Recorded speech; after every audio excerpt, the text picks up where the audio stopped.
matrimonio.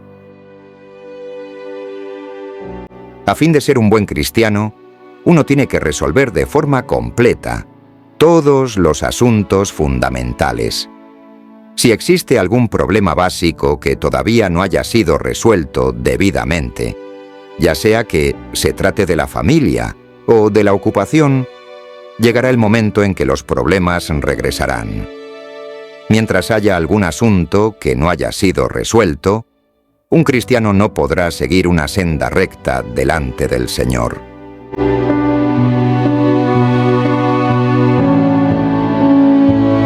Hoy abordaremos el tema del matrimonio, y lo vamos a examinar desde varios ángulos. Un nuevo creyente debe saber qué es lo que la palabra de Dios dice acerca del matrimonio. Primero diremos que el matrimonio es santo. Lo primero que debemos abordar con respecto al matrimonio es lo relacionado al sexo. Debemos tener bien en claro que los seres humanos tienen conciencia del sexo de la misma manera que tienen conciencia del hambre. Así como el hambre es una exigencia natural del cuerpo humano, el sexo es también una exigencia natural de nuestro cuerpo. Sentir hambre es natural, no es pecado. Pero robar alimentos constituye pecado. Eso no es natural. De la misma manera, tener conciencia del sexo es algo natural y no constituye pecado. Pero si una persona se vale de medios impropios para satisfacer tal apetito, cae en pecado. El matrimonio fue ordenado e iniciado por Dios. Por tanto, tener conciencia del sexo también fue dado por Dios. El matrimonio no es algo que fue instituido después que el hombre cayó, sino que ya existía antes que el hombre pecara. No fue instituido después del capítulo 3 de Génesis, sino que Dios lo instituyó en el capítulo 2. Por tanto, el tener conciencia del sexo vino a existir antes y no después que el pecado entrara en el mundo. En definitiva, nadie peca por tener conciencia del sexo. Tal conciencia no incluye en sí ningún elemento pecaminoso. Por el contrario, se trata de una conciencia que Dios mismo creó. Los nuevos creyentes deben entender esto claramente. En el curso de mi vida y mis servicios cristianos durante los últimos 30 años, he tenido la oportunidad de conocer a muchos hermanos y hermanas jóvenes. Muchos de ellos sufrían conflictos internos con respecto al matrimonio. Ellos se sentían innecesariamente condenados por su conciencia, debido a que ignoraban tanto lo que Dios ha dispuesto como lo que dice la palabra de Dios. Ellos sentían el deseo y la necesidad de casarse, pero pensaban que esto era pecado. Algunos hermanos han llegado a dudar seriamente de la operación de Dios en sus vidas, únicamente debido al hecho de estar conscientes del sexo. Es un pensamiento pagano tratar el sexo como algo pecaminoso en sí mismo. Tenemos que entender claramente la palabra de Dios. De la misma manera que no constituye pecado que un hombre tenga hambre, la necesidad sexual no es pecaminosa, es un deseo natural. Hebreos 13, verso 4 nos dice: honroso sea entre todos el matrimonio.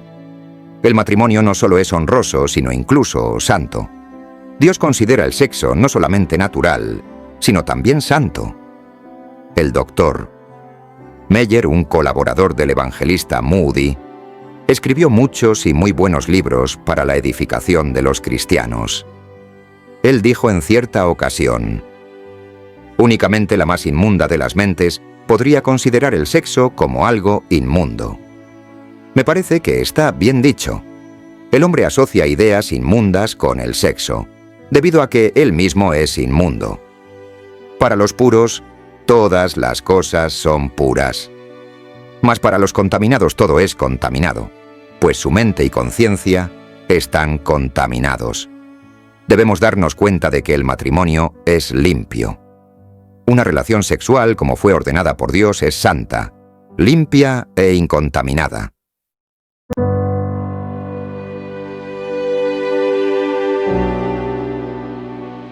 En 1 de Timoteo 4, Pablo nos dice que en los tiempos venideros habrían enseñanzas demoníacas, una de las cuales consistía en prohibir el matrimonio. Aquí vemos que aún las enseñanzas demoníacas pretendían procurar la santidad. El hermano Pember expuso claramente en sus escritos cómo los hombres habrían de prohibir casarse en procura de la santidad. Tales personas creían que esto los haría santos. Sin embargo, en su epístola a Timoteo, Pablo nos dijo que prohibir el matrimonio es una doctrina de demonios. Dios jamás prohibió el matrimonio. Nadie debiera sentirse innecesariamente condenado por su conciencia debido a enseñanzas religiosas paganas. El estar consciente del sexo es algo muy natural y no constituye pecado. Únicamente cuando uno tiene que lidiar con esta conciencia, existe la posibilidad de que surja el pecado. No es un asunto de si está presente este estado de conciencia sexual, ya que tener tal conciencia es algo muy natural y no constituye pecado. Es la manera en que uno trata con tal conciencia, la que determina si constituye pecado o no. Esta es una cuestión que debemos aclarar definitivamente. De otro modo, uno se sentirá condenado por su conciencia y no podrá crecer. De hecho, tal sentimiento de culpa no tiene nada que ver con el pecado, sino que es resultado de la ignorancia.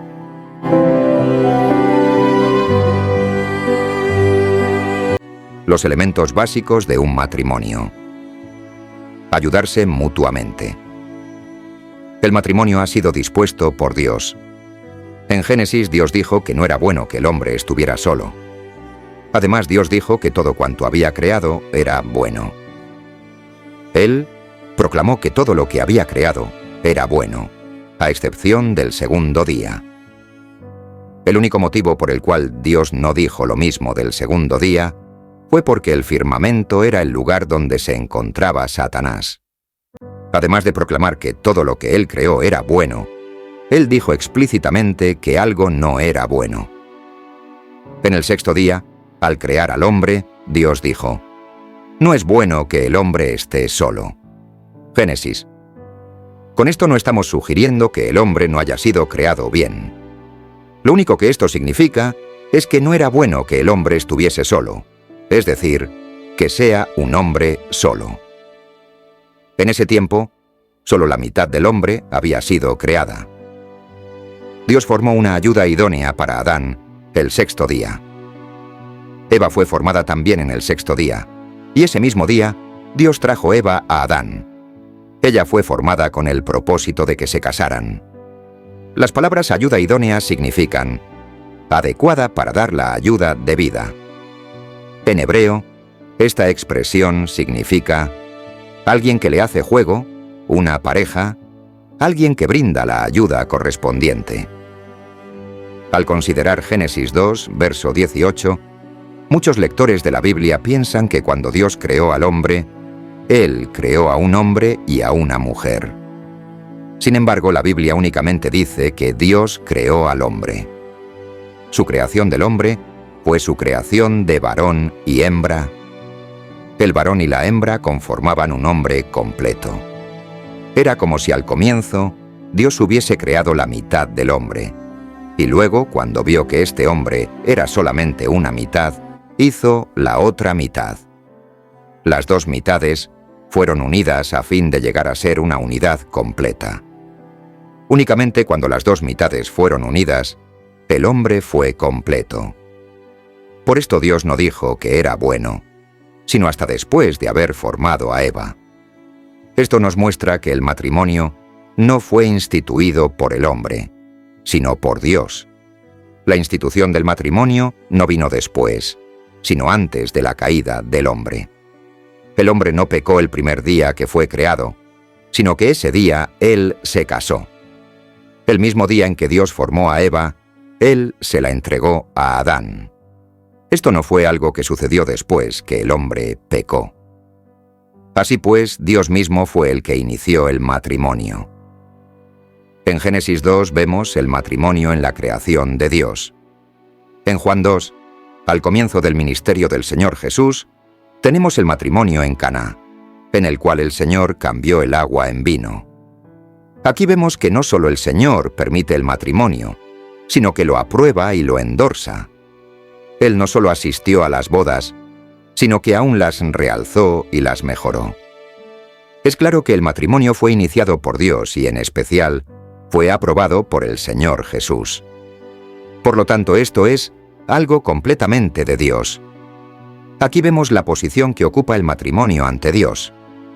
El propósito de Dios es obtener un esposo y una esposa, los cuales deben ayudarse mutuamente.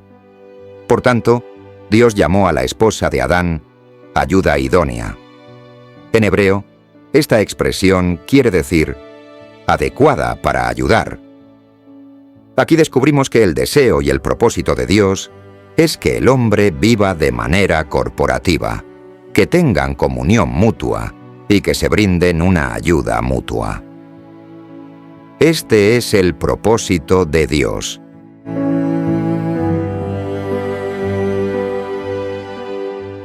Segundo aspecto: la prevención del pecado.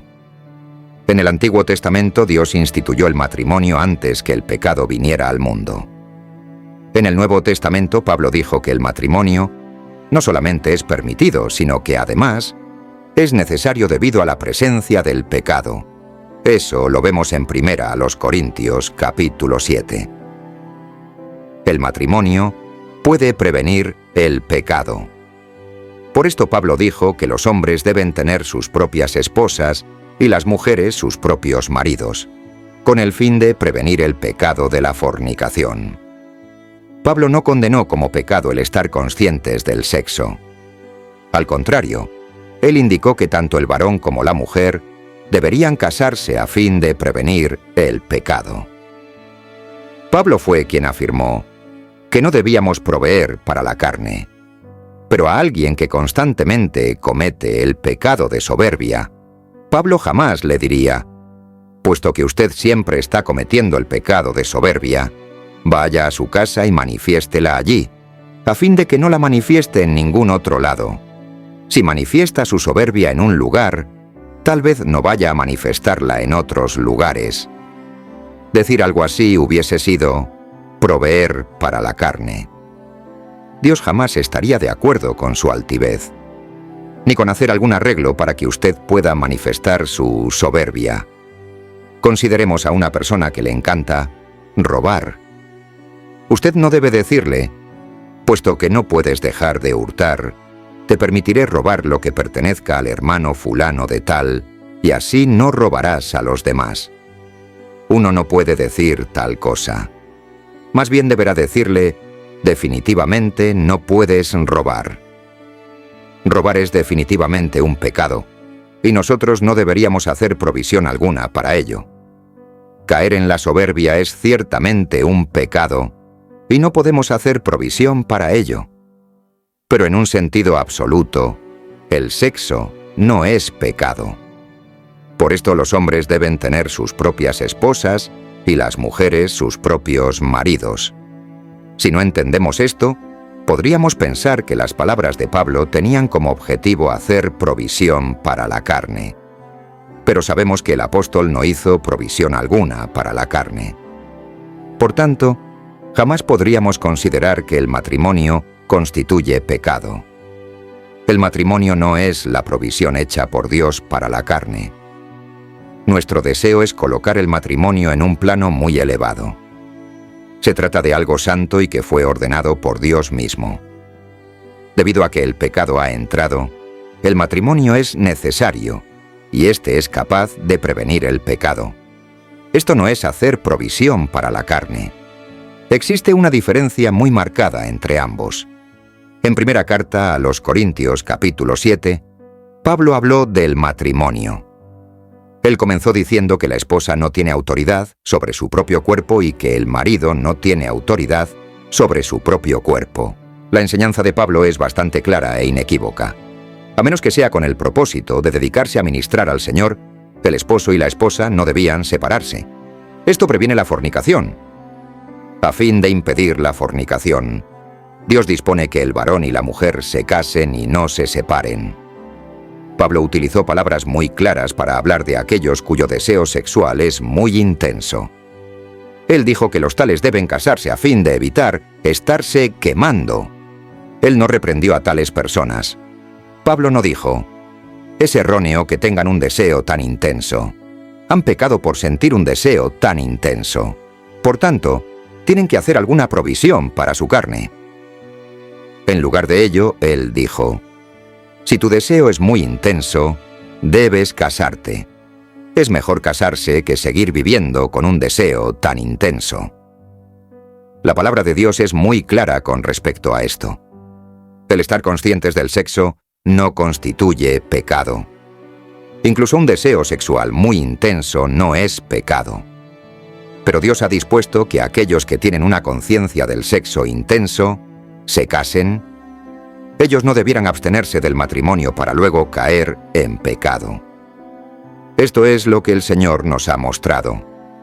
La institución del matrimonio tiene un aspecto que corresponde al Nuevo Testamento y otro aspecto que corresponde al Antiguo Testamento. El Antiguo Testamento nos indica que el matrimonio nos provee la ayuda adecuada. El Nuevo Testamento nos dice que el matrimonio ha sido instituido a fin de prevenir el pecado.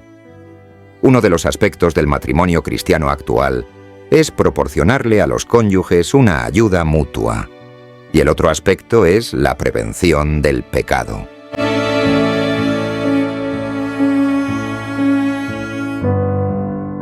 Coherederos de la gracia. Existe un tercer aspecto. En su primera epístola, Pedro dijo que las esposas son coherederas de la gracia de la vida. Capítulo 3, verso 7. En otras palabras, a Dios le complace ver esposos y esposas que le sirven juntos.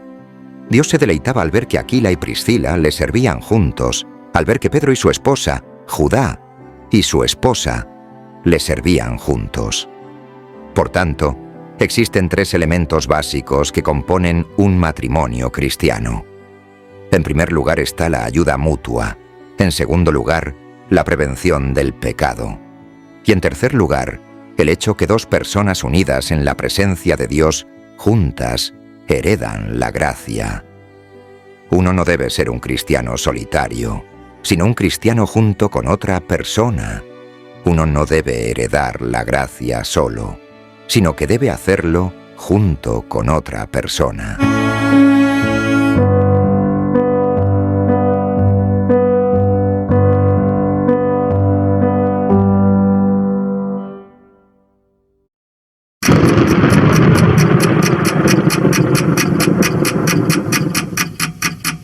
El vigilante.